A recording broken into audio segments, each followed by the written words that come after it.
Les gars, une semaine où j'étais pas là. Justement, j'ai profité de cette semaine-là pour me changer les idées. J'étais en vacances, justement, de me déconnecter aussi des réseaux sociaux et justement de profiter. Et oui, les gars, parce qu'il n'y avait pas de match. Les matchs, ça reprend justement ce week-end. Donc voilà. Cependant, pendant cette semaine où j'étais pas là, il s'est passé des choses justement à Manchester United. Donc dans cette vidéo, nous allons décortiquer tout cela ensemble. Nous allons analyser évidemment. Cependant, avant de commencer les gars, ici sur Legacy United, on parle d'actualité du club de Manchester United. Donc n'hésitez pas à nous soutenir, à vous abonner, à liker. Ça soutient énormément la chaîne et ça donne beaucoup de force et du courage. Sur ce les amis, à tout de suite. La famille, comment allez-vous? Pour ce qui est de ma part, je vais bien. J'ai réussi à me changer les idées, à revenir frais et je suis prêt justement pour la suite, pour attaquer cette saison, pour voir ce qui va se passer.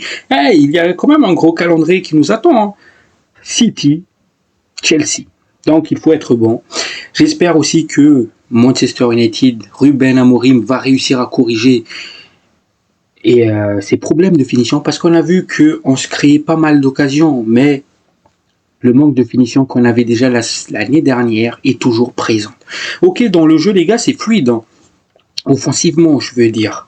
Ça combine bien entre Cunha, entre Bemou, ça combine bien. Mais il faut travailler la finition. Si on arrive à corriger ce problème-là, je pense que ça va nous faire beaucoup de bien. Je pense qu'on va ramener beaucoup de points à la maison. Et voilà. Maintenant aussi, l'autre point que Ruben Amorim doit corriger, justement, plutôt améliorer, j'espère qu'il va trouver justement la formule au milieu du terrain. C'est-à-dire, j'espère qu'il va trouver les joueurs compatibles pour jouer là. J'espère qu'il ne va pas faire son côté favoritisme. Et ça, je l'attends de pied ferme pour les matchs à venir. J'attends Ruben Amorim sur ce point-là. Bref, avant de commencer, les gars, j'ai sélectionné 2 commentaires. Premier commentaire que j'ai sélectionné, ça vient de Georges Saboji. Il nous demande déjà pourquoi Benjamin Sesko n'est pas titulaire. C'est vrai que ça, c'est une question que la plupart d'entre vous me posent. Et moi aussi, les gars, je me pose la même question. Pourquoi il ne démarre pas? Pourquoi il ne démarre pas? Peut-être qu'il n'est pas encore fit physiquement, etc. Les gars, le joueur, il doit démarrer un match. Il doit démarrer un match parce que s'il démarre le match, il va marquer des buts, il va prendre confiance et il va dérouler derrière. Donc, il faut arrêter avec ce trio Mount, Cunha, Bemou. Il nous faut un avant-centre qui est là, qui va récupérer les centres. Parce que on a des mecs qui vont centrer, on a du Bemou, on a du Cunha. C'est des distributeurs de ballons, ces gars-là. Amad Diallo, c'est des mecs, Bruno Fernandes, c'est des mecs qui vont alimenter l'attaque. Et alors, Sesko, il va marcher sur l'eau s'il est titulaire. On a besoin d'avant-centre. Parce qu'on a remarqué cela, notamment face à Arsenal, première mi-temps, il manquait d'avant-centre. Il manquait cet avant-centre. Donc Sesko doit démarrer les matchs. Ok les gars, c'est un prospect Sesko. C'est un prospect. Mais si, comme le disait Georges Saboudi, s'il ne joue pas, ça va être un Højlund 2.0. Il va être en perdition, il va être en manque de confiance. Même si selon moi, Sesko est meilleur que Rasmus Højlund. Je ne dis pas que Rasmus c'est un tocard, il est nul. Il essaie en tout cas, Rasmus, par rapport à certains joueurs. Donc, j'espère vraiment que Ruben Amorim, il va arrêter avec cela. J'espère, face à City, face à Chelsea et la suite, ainsi de suite, Sesko doit être titulaire.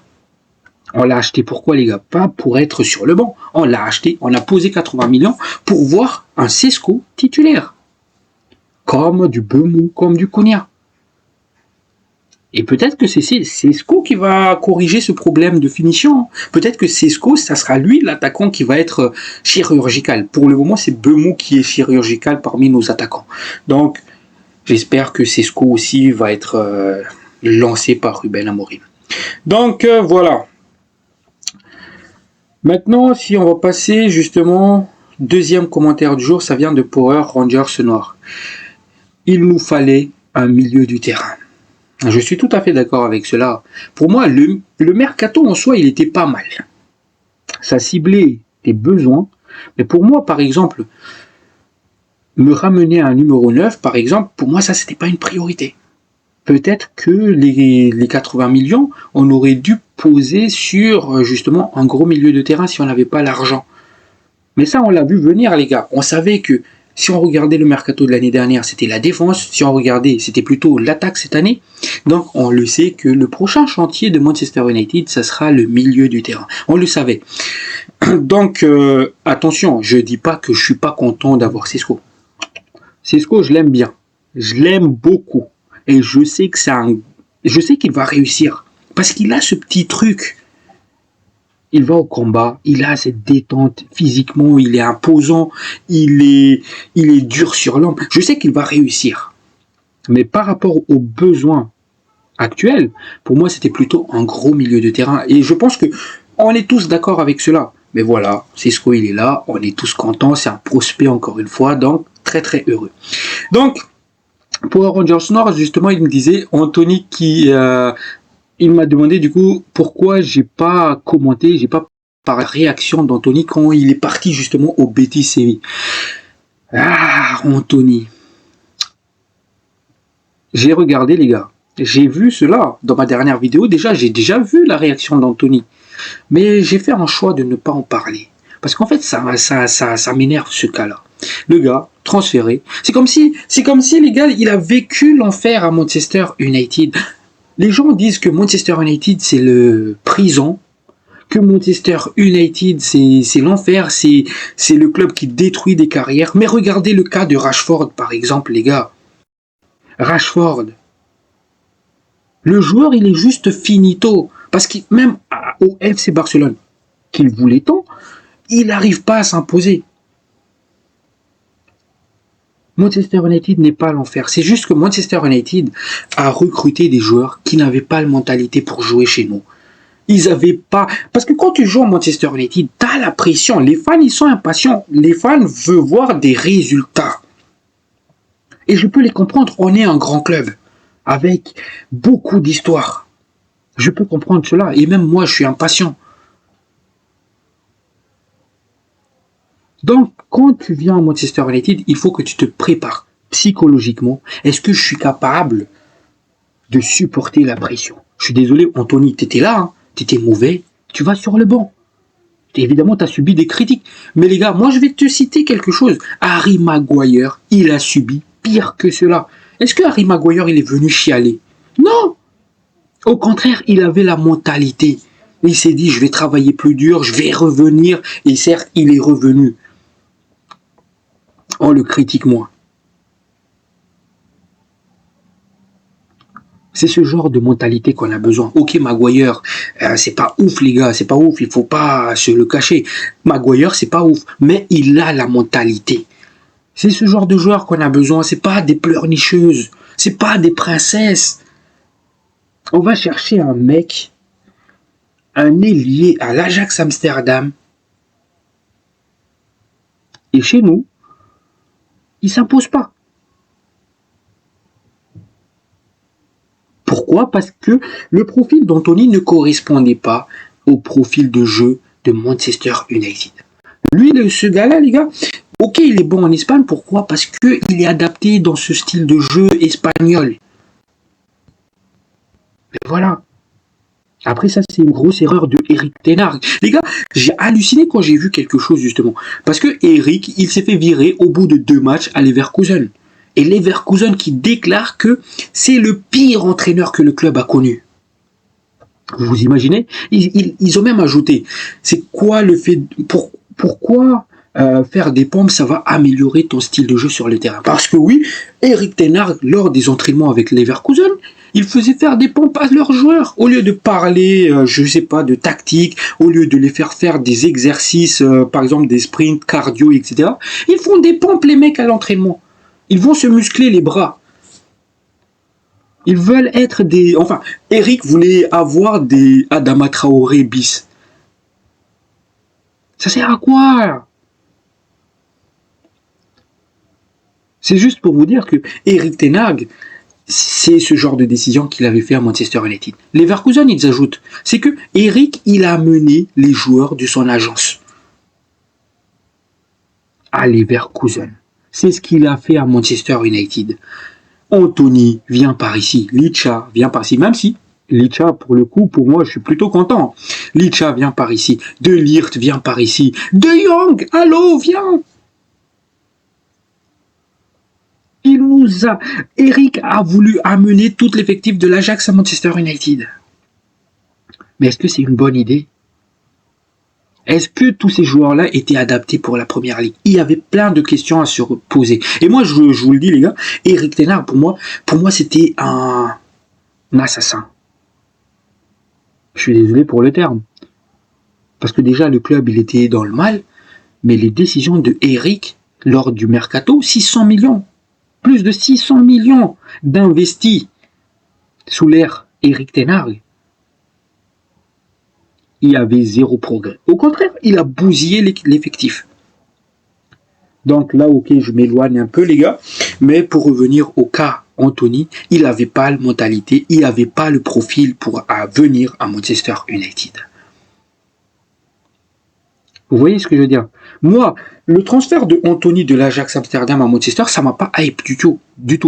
C'est l'opposé justement de Bemou qui vient à Manchester United. Pour moi, Anthony, à cette époque-là, il n'avait pas la mentalité, il n'avait pas ce qu'il fallait pour s'imposer à Manchester United. Je suis désolé, poser 100 millions sur ce gars-là. Et là, il vient en conférence de presse. J'étais en prison. Non, mais sérieux, les gars. C'est pour cela que je voulais pas en parler. Parce que si j'allais parler du cas Anthony, j'allais remonter plus haut, plus loin. J'allais remonter à Eric Ten Hag. J'allais remonter à Murto.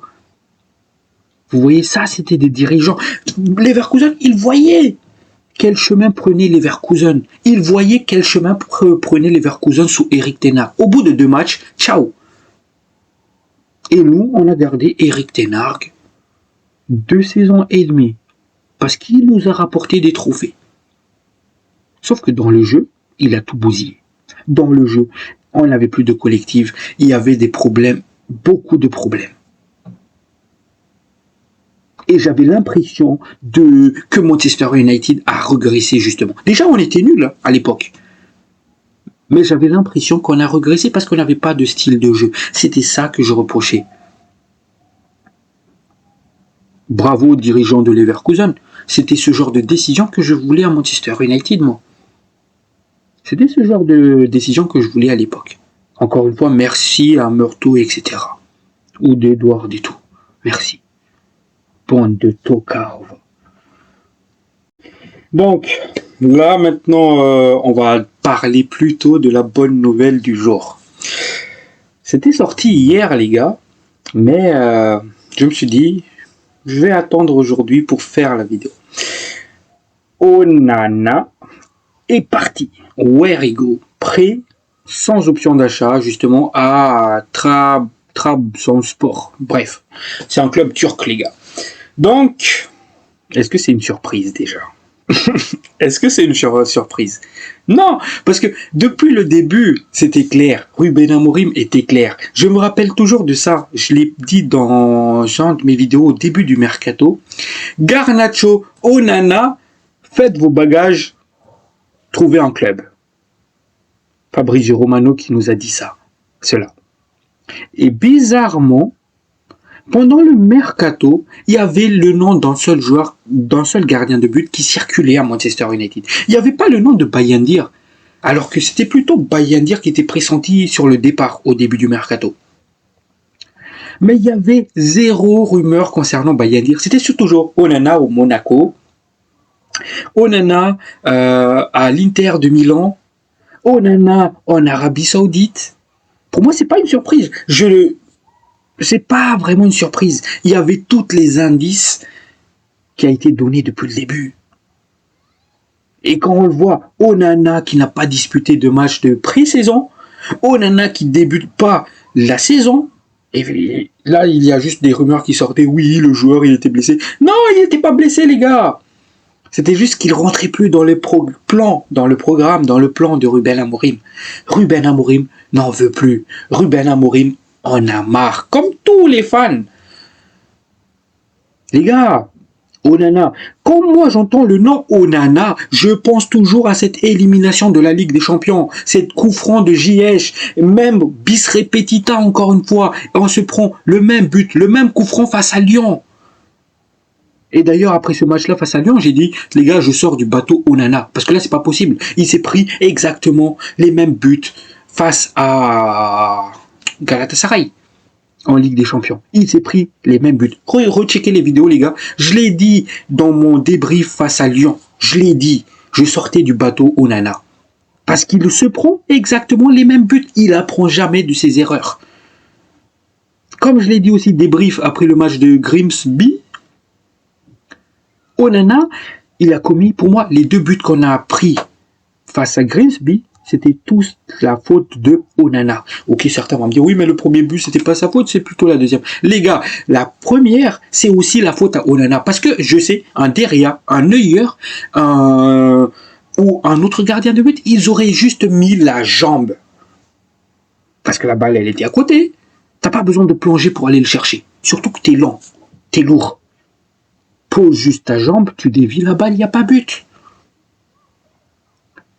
Onana, pour moi, il fait partie de ces flops, de ces pires gardiens de but que Manchester United a connus. Et c'est normal, les stats parlent pour lui, les gars. Les stats parlent pour lui. 19 bourdes depuis qu'il est arrivé à Manchester United. C'est plus qu'en David De Gea, les gars. C'est plus qu'en David De Gea. Et ça, encore une fois, c'est un mauvais choix. Encore une fois, je reviens à Eric Ten Hag. Eric Ten Hag, il est arrivé à Manchester United. Il a amené ses anciens poulains. Mais j'en veux pas de Onana. Je pensais au début que c'était le profil qui allait changer un peu à Manchester United. Vous savez, ce gars imposant, qui a une leadership. Mais le gars, il se fait même plus respecter. Matic qui dit que c'est le pire gardien de but que le club a connu. Les gars, Matic, il a oublié un Barthez, je pense, hein, ou un O'Brien, il me semble aussi. Je pense que Matic, il a oublié tous ces beaux mondes-là. Parce que justement, pour Matic, Onana était le pire gardien de but que Manchester United a connu. Parce que pourtant, il y a aussi Bosnich, quand pire gardien de but que Manchester United a connu. Il y a aussi Fabien Barthez. Les gars. Donc pour moi, Onana, je le classe dans ces gardiens de but qui a flop à Manchester United. Ok, il a fait des belles choses avant à l'Ajax Amsterdam, à l'Inter de Milan. Il arrive à Manchester United, il n'a pas su s'imposer. Et encore une fois, les gens ils disent « Oui, Manchester United, c'est un club qui va détruire des carrières. » Non, c'est juste que peut-être Onana, il ne supporte pas aussi la pression. Parce que Fabien Barthez aussi, il était bon avant de venir à Manchester United. Pourtant, ça n'empêche qu'il a flop à Manchester United. Si vous voulez devenir un joueur de Manchester United, il faut justement avoir cette mentalité-là. Il faut avoir cette mentalité-là, je pense. Après, il faut avoir le talent. Ça, par exemple, un Harry Maguire qu'on aime ou on n'aime pas, il a la mentalité. Un Zirkzee, il a la mentalité. Parce qu'après ce qu'il a subi Zirkzee, il est revenu. Mais Onana, c'est toujours... Si tu parles pas de Onana dans un de tes vidéos, c'était comme ça l'année dernière. Dans 2 de tes débriefs, tu te dis « Oula, le prochain match, Onana, il va nous faire quelque chose. » Et évidemment, ça se passait comme cela. Donc... C'était dans les plans de Ruben Amorim, il y avait tous les indices qui étaient présents. Donc, en plus, avec la signature de Leymans, on le savait. On savait, Onana, c'était fini à Manchester United. Donc là, Manchester a trouvé une petite porte de sortie, certes en prêt, mais encore une fois, ok, il n'y a pas d'argent qui rentre, mais on pourrait économiser justement par rapport au salaire du joueur. Donc, on a obtenu le Werrigo, je lui souhaite réussir là-bas. Faire une grosse saison justement là-bas pour augmenter sa valeur marchande. Comme ça, l'été prochain, on le met sur le marché de transfert, je sais pas, en Arabie Saoudite ou etc. les gars. Et voilà, j'espère qu'il va juste augmenter sa valeur. Bon débarras. Moi, ça date que j'étais plus dans le navire Onana. Ça date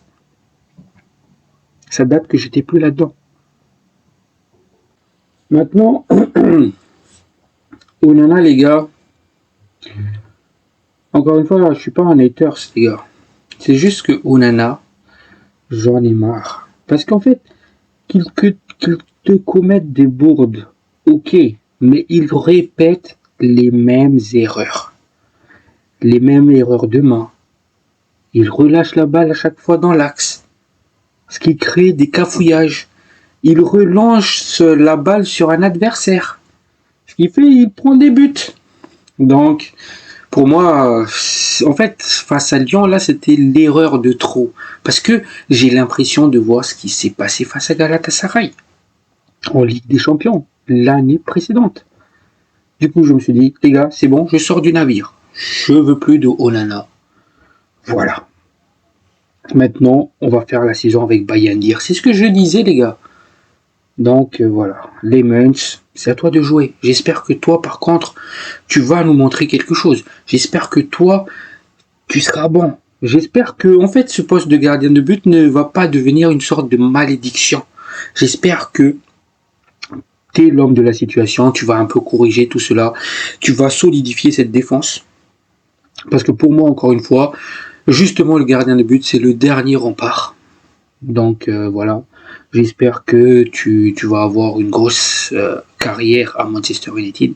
Et j'espère pour toi, Onana, bonne continuation pour la suite. Donc, voilà. Maintenant, on va parler d'un homme en particulier, Kobe Mainoo. Visiblement, il n'est pas content de sa situation parce que justement pendant cette trêve, il a posté des photos, des différentes photos justement où il s'entraînait. Il a pris un coach personnel et même il a mis un extrait de film. Ce qui montre le film, en gros, c'est selon les résumés que j'ai vus sur internet, c'est un gars en fait, un artiste qui fait beaucoup d'efforts, mais malgré cela, il n'arrive pas à plaire justement. Du coup, dans ces photos-là, il y a Cole Palmer de Chelsea justement qui a commenté en disant libérez mon gars. Voilà. Ce qui montre la situation. Déjà, on avait un Kobe Mainoo qui voulait partir en prêt pour avoir du temps de jeu, pour mieux se préparer à la Coupe du Monde, etc. Et derrière, Manchester United a bradé le joueur en disant tu restes. On a besoin de toi, Ruben Amorim, qui lui dit j'ai un plan pour toi, je te veux dans l'équipe. Et finalement, le joueur, il reste. Mais à contre-cœur, je dirais. Parce que pour moi, Kobe Mainoo, il voulait vraiment partir. Parce que le mercato, il finit, il poste des photos bizarres. Donc pour moi, c'est qu'il voulait vraiment partir. Il est plus heureux. Donc, mon avis là-dessus. Mon avis là-dessus, les gars, c'est simple. Kobe Mainoo, c'est un talent. Un talent que j'aime bien. Un talent que je veux voir s'imposer à Manchester United. Mais au bout d'un moment, si le coach ne compte pas sur lui, il doit partir.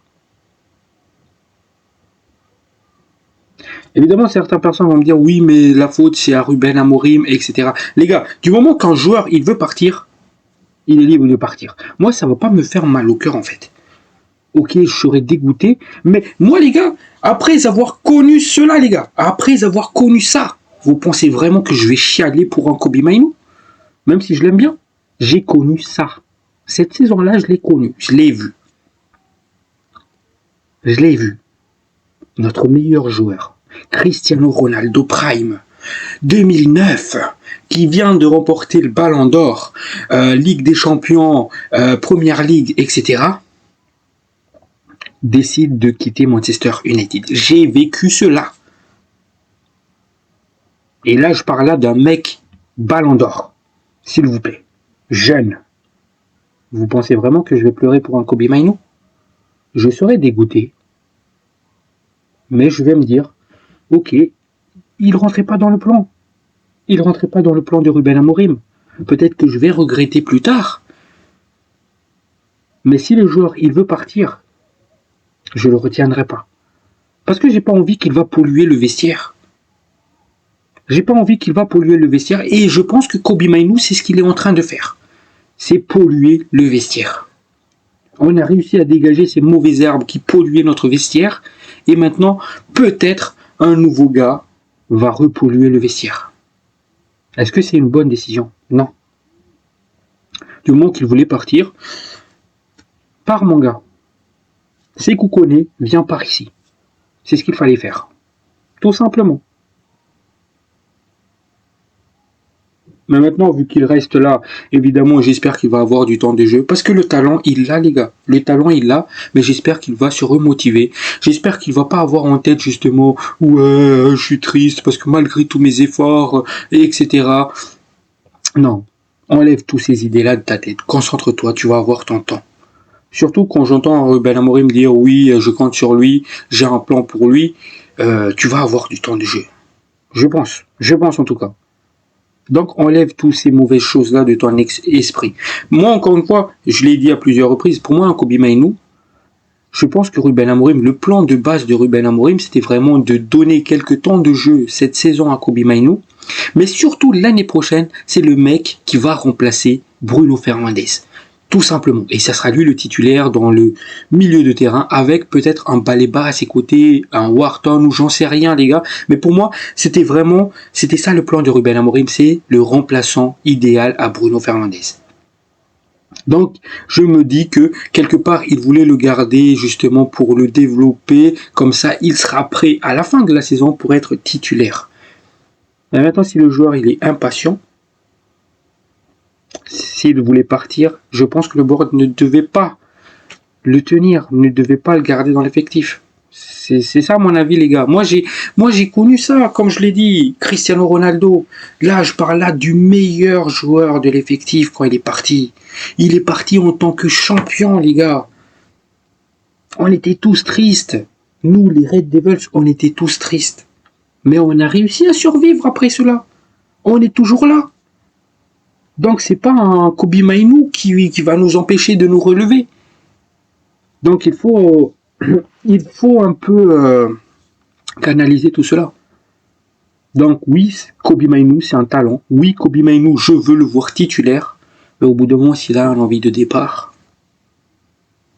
tu peux rien. Donc voilà. Par contre, j'attends aussi Ruben Amorim sur le cas Mainoo. J'espère qu'il va savoir gérer le cas Mainoo. J'espère que Mainoo va avoir du temps de jeu. Encore une fois, j'espère ne pas avoir un côté favoritisme de Ruben Amorim. Ruben Amorim, comme je te l'ai dit tout à l'heure, je te surveille. Parce que si tu as un peu obligé le joueur à rester, il faut que tu assumes derrière. Il faut que tu assumes tes décisions. Il faut que tu prennes des décisions fortes. Si Bruno Fernandes il est mauvais, tu le mets sur le banc. Tu fais rentrer un Mainoo titulaire. Si Mainoo commence à être mauvais, tu le ressors. Bref, une concurrence saine. C'est tout ce que je demande. Une concurrence saine. Du moment que le joueur, il te prouve qu'il mérite sa place, tu le fais jouer. Tout simplement. Une concurrence saine. Donc voilà pour le cas Mainoo les gars. Mon avis, c'est cela. Il fallait pas le brader. S'il voulait partir, il fallait le laisser partir. Encore une fois, c'est un gros talent. Peut-être qu'on allait regretter, mais le joueur, il avait une envie de départ. Et aussi, j'ai peur qu'il pollue le vestiaire. Et là, ça commence, les gars, ça commence. Est-ce qu'il va s'arrêter après cela ou bien est-ce qu'il va continuer? J'espère juste que Ruben Amorim va le prendre à part justement après la trêve. Lui expliquer justement la situation. Mec, ne fais pas ce genre de choses sur les réseaux sociaux. Tu vas avoir ton temps de jeu. Sois patient. Je sais pas, quelque chose comme cela en tout cas. Donc voilà mon avis justement concernant le cas Mainoo. Évidemment, je vous vois venir les gars. Je sais que la plupart d'entre vous vont me dire oui, mais les gars, si je suis pas d'accord avec toi. Mainoo, c'est un talent générationnel. Je le sais, c'est un talent. Mais encore une fois, j'ai connu le départ de Cristiano Ronaldo. J'ai connu le départ de Cristiano Ronaldo. Pourtant, je suis toujours là.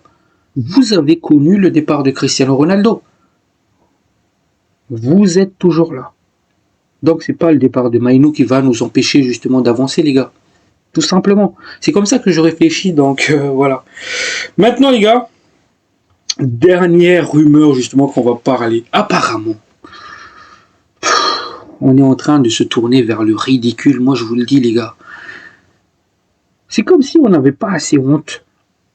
Parce que qu'est-ce qui s'est passé? Alors, apparemment, Grimsby a aligné un joueur illisible justement lors du match de Carabao Cup face à Manchester United. Donc, qu'est-ce qu'il veut faire Ratcliffe? Avec son équipe d'avocats, justement, c'est contester et demander la réintégration de Manchester United dans dans le Carabao Cup, plus justement une amende de 20 000 livres à Grimsby. Mais vous nous faites honte, putain. Excusez-moi du vocabulaire. J'ai honte. On est là, on est Manchester United, on va justement pleurer de la joie d'une petite équipe de 4e division. Même si c'est un joueur éligible ou j'en sais rien, c'est une équipe de 4e division. Même si c'était Lionel Messi ou j'en sais rien, ce joueur-là, c'est une équipe de 4e division. On devait gagner. On n'a pas gagné, on sort. Mais allez pas demander justement une réintégration, s'il vous plaît. Ne me faites pas honte. Ne nous faites pas honte. Prenez votre amende. C'est tout. Demandez pas d'intégration. On ne mérite pas. Après ce qu'on a proposé face à Grimsby, on ne mérite pas. Imaginez, on nous réintègre à la place de Grimsby. On va en finale, on gagne la finale. Qu'est-ce qu'ils vont dire les autres? Vous voyez eux là. Ils se sont battus pour être réintégrés face à une équipe de D4. On est Manchester United, s'il vous plaît. Arrêtez ça, ça tourne au ridicule. Moi j'espère que ça là c'est faux et que justement Ratcliffe et son équipe d'avocats ils sont là juste pour réclamer une amende, c'est tout. Voilà. Pas une réintégration au Carabao Cup. Concentrons-nous sur la Première Ligue et la FA Cup qui arrive, parce que la FA Cup ça nous garantit une place en Europe. C'est tout. On s'en fout de la Carabao. C'est une saison de transition. Donc voilà. Donc voilà mon avis là-dessus les gars. J'ai fait le tour de tout ce qui est un peu news. Apparemment, dernière news, Mount et Cunha ont repris l'entraînement et ils seront fit justement face à Manchester City. Ça c'est une bonne nouvelle. Je suis content justement parce que j'avais peur que leur blessure va durer assez longtemps. Mais non. Voilà. On va avoir Cunha, on va avoir Mount. Maintenant, je suis content pour les deux, hein. Mais j'espère dans tous les cas que on débute le match face à City avec un vrai numéro 9, Benjamin Sesko. Je suis très très impatient d'être ce week-end justement les gars, ça me manque. J'ai envie de regarder Manchester United, même s'ils nous proposent de la M sur le terrain. Voilà, c'est l'amour du club les gars. Voilà. Donc j'ai fait le tour de tout ce que j'avais à dire. Donc à demain, je vous dis à demain, du coup prenez soin de vous, la paix sur vous. Ciao ciao.